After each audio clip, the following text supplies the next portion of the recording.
Warning, this will contain full spoilers for both Doki Doki Literature Club and Madoka Magica. If you've only seen one of these, the other is likely to be up your alley. This video also contains discussion of depression and depictions of fictional characters dying in various ways. For more detailed warnings, please check the description. I hope you enjoy it.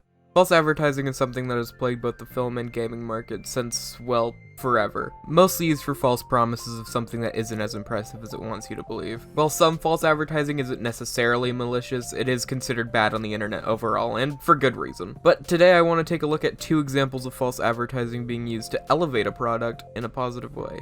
Both examples I'll be looking at fall into the horror genre, but present themselves as something innocent. There are some examples of this in certain game universes, such as FNAF being a children's entertainment restaurant, but the advertising for the game presents itself as what it is, a horror game. What sets these two things apart is the way they market themselves as if they were actually the genres they're breaking. Today I'll be looking at the marketing and how it helped build the facades as well as improve the storytelling of their series. The first one we'll be taking a look at is the 2011 anime series known as Madoka Magica. This is a 12-part anime series that marketed itself as a magical girl anime, the same genre as Sailor Moon and others similar to it. The creators of Madoka Magica specifically wanted the marketing to be contrasted with the series to conceal its darker tones, down to even how the logo was designed.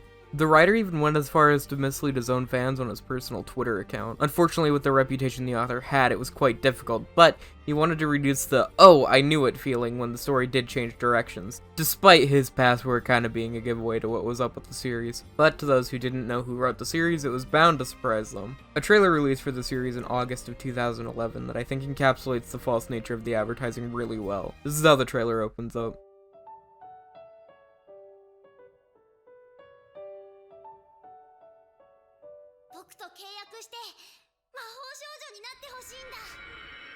The trailer then goes on to show splash screens of the cast, which describe Madoka as caring about her friends, Homer as an athletic transfer student, Mami as an attentive good sister figure, and finally Kyubey as a magical messenger that makes a girl's one wish come true, as well as showing this picture of Kyubey with cuter eyes. The trailer ends with Madoka saying that she loves her friends and family. Even shorter TV bumpers present it similarly, such as this one from late 2010. There's also a series of them that innocently introduce the characters that would be later brutally killed, similar to the first trailer that I showed. This marketing is super interesting to look back on, and I'd argue it's before its time. I'm sure there's even more marketing like this, but with the series being over a decade old, it's kind of difficult to find all the marketing for it, unfortunately. However, this false advertising still continues to this day. On every streaming website it is or was available on continues the facade. The Netflix one in particular is quite funny to me for some reason. It says, and I quote, "One day, Madoka Kaname has a very magical encounter, one that can change her destiny. This is the beginning of a new story of magical witch girls." And of course, this isn't wrong in any way, but it's clearly not indicative of what the series is about. It's like describing My Hero Academia as an older man shares a secret with a young boy and gives him some of his DNA.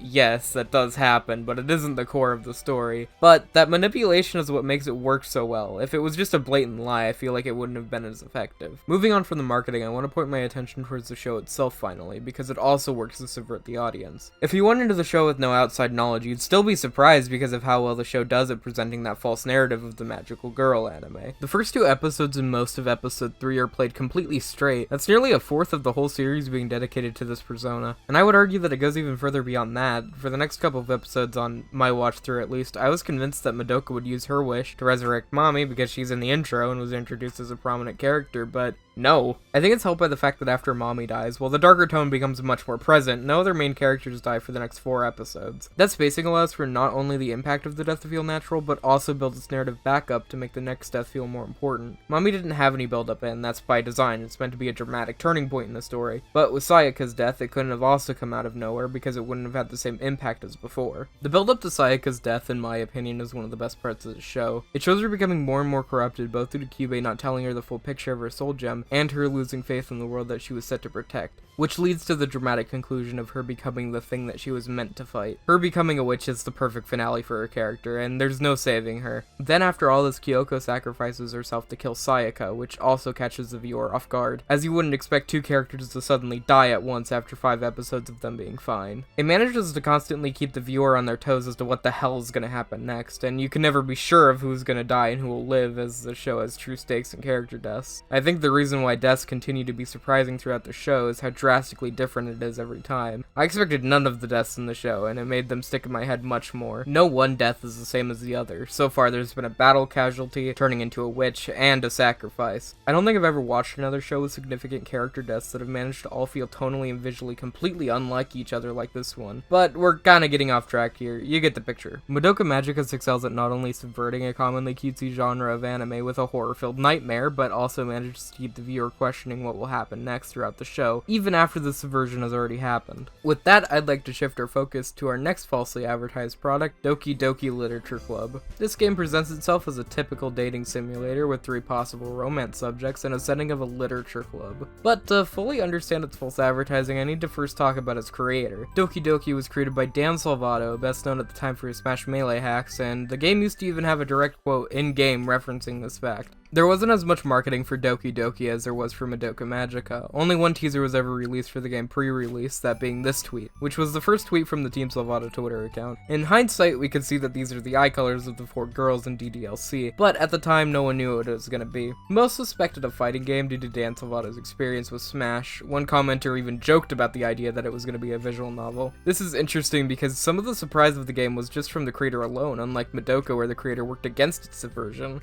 Dan was unlikely to create both a visual novel and a horror game, so if you only knew Dan beforehand, this game was arguably even more subversive. On the day of release, a trailer was also dropped on the Team Salvato YouTube channel. Similarly to Madoka, this trailer was wildly misleading in how it presents the game, outside of the warning at the beginning. It actually has a very similar style to the TV bumpers that Madoka had. It might even be directly inspired by those. Due to fans of Dan's expecting a fighting game, the initial reaction upon reveal was mostly confusion. Some made light of the game, and others were straight up disappointed that it wasn't the next Smash, despite Dan actually saying it was a dating simulator the same day the first image teaser dropped. This tweet was obviously taken mostly as a joke from his fans, and I assume that's what he expected to happen. But that isn't all for false advertising. There is a bit more to talk about before we jump into the game itself. First, I want to take a look at the download page for DDLC. Off the get-go, we're greeted with bright pink colors and the 4 girls present in the game. We have some screenshots on the left, all of which are moments that look straight out of a normal visual novel. Then we have the game's description, as written by Monica. This description, of course, also plays into the facade the rest of the marketing is doing, introducing the club members in slightly more detail than the trailer, but still leaving out anything that would hint to more behind the scenes. The only hints towards this being anything other than a typical game is the warning that appears on everything in its marketing. This game is not suitable for children or those who are easily disturbed. Not only does this provide an actual warning, it provides a bit of intrigue to the game as well, like why the hell does this cutesy visual novel have things that would be disturbing? It works well without spoiling what the game is about. I think Doki Doki actually does a really good job of hiding its true twist. Not only does it have about 2 hours of nearly exclusively playing the dating simulator completely straight, it also almost has a red herring as to what the warnings are actually about. Sayori, one of the club members, is revealed to have severe depression near the end of what fans like to call the first act of the game. This depiction is not only extremely realistic, but it's also handled in a way that could hit too close to home for some people. So I feel like people could see this and assume that this is what the warnings were about. It's kind of a weird concept using a realistic depiction of depression as a way to hide what the actual content warnings are for, but it makes the final reveal more impactful by making you think that you already saw what the warnings were for. I think the way the actual turning point of the game plays out is brilliant. The game has you either reject Sayori or say you'll be her dearest friend, and either way it turns out the same. However, the context of the decision you made will be on your mind, and you'll be wondering if you picked correctly because either way the scene ends on a sour note. You then get to school only to find the poem that Sayori submitted to the festival looks like this, and this is the first example of something legitimately unsettling in the game. While Sayori's depression is obviously sad, it's not necessarily disturbing, but this definitely is. You rush back to her house and the tension here is fantastic. I don't think people going in blind would think that the game would do anything beyond what it already has, but then you go to the door. You gently open the door, and before you even have a chance to click on the next dialogue box,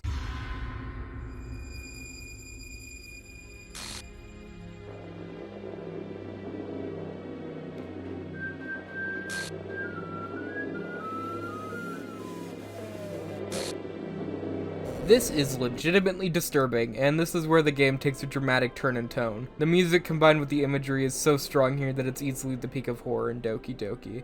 but it's far from over. From here, you start a new save with Sayori being completely replaced in the game with either nothing at all or other characters so the plot can function. But from here, the game gets progressively more and more broken. More disturbing things occur, and the characters start to have their negative traits heightened over time. I think this is a really clever way of handling this change in tone. It becomes a different type of horror from the honestly shockingly realistic depiction of suicide to something more traditional in how it creates scares, which isn't a bad thing. The way the other characters' personalities warp over time is the same thing that happened to Sayori, it's just more extreme as Monica tries to make them more unappealing to the player. And rather than amplifying depression, it's amplifying obsessiveness and jealousy. So Sayori would have likely not even died if it wasn't for the tampering that Monica is also doing to the other club members. It's a very messed up story, but once again we're getting a bit off track from false advertising. Maybe sometime we'll return to these two to further discuss their horror elements and why they're so damn good. But for now, I actually wanted to compare the two because these both have a shockingly large amount in common from a subversion and marketing standpoint.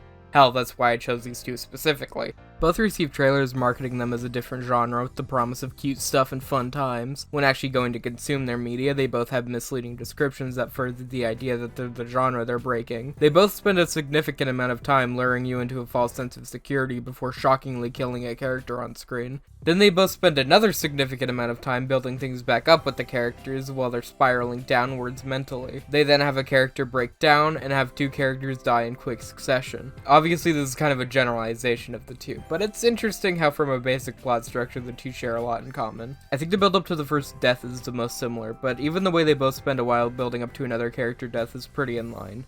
I think these are the reasons why they both work so well. They both understand how to do a proper subversion of genre. I also think they share that line of almost being too real at some points that make them both feel more disturbing, particularly with Sayori's depression and Sayaka losing hope in what she's fighting for.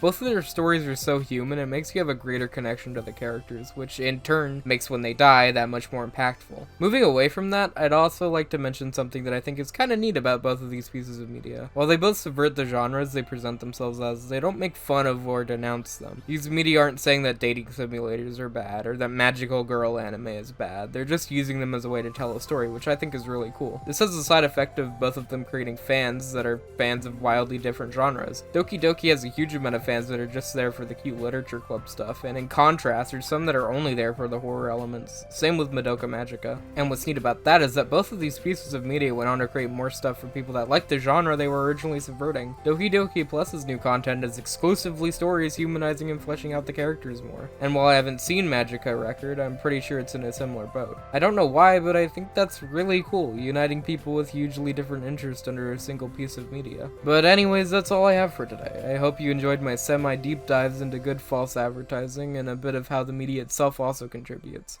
I also deliberately left out any major ending spoilers for both of these pieces of media, so if you made it this far and ignored my spoiler warning, there's still some stuff to get out of these pieces of media if it interests you, so go watch or play them.